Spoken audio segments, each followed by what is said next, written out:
समजते किंवा आपण जेव्हापासून व्यवहारात आलो तर त्याच्या आधीपासून सुद्धा आपण खरेदी बाहेरून करतोय स्वतःसाठी, पण तुमचा काही फायदा झाला का? झाला की नाही? काहीच नाही. त्याने दुकानदाराने तुम्हाला काही तुम्ही ज्या वस्तू आणता, आता समजा सोपं उदाहरण या किराणा दुकानातून तुम्ही किती दिवसापासून किराणा आणता, तो तुम्हाला काही फ्री देतो का? पण तुम्ही जर आयुष्याची एक खरेदी जर इथून केली तर तुमच्या लाईफमध्ये काय चेंज होईल हे मी तुम्हाला इन्कम घेण्यासाठी पात्र करा. आता ते 7 प्रकारचे इन्कम कोणते तर ते सांगणार मी.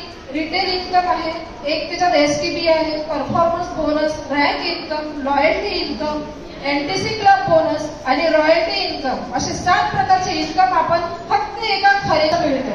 तर रिटेल इन्कम मध्ये मी जी तुम्हाला 120च्या वर प्रोडक्ट रेंज दाखवली, ते सगळे प्रोडक्ट तुमच्या आवडीनुसार तुम्हाला पाहिजे त्या क्वांटिटीमध्ये इथे आम्ही तुम्हाला देतो. तर त्यातलं एक प्रोडक्ट आपण बघू इथं, बेल हार्टचे ब्लॉकेजेस क्लिअर करण्याचं जे काम करते आणि प्रत्येकाने वयाच्या 30व्या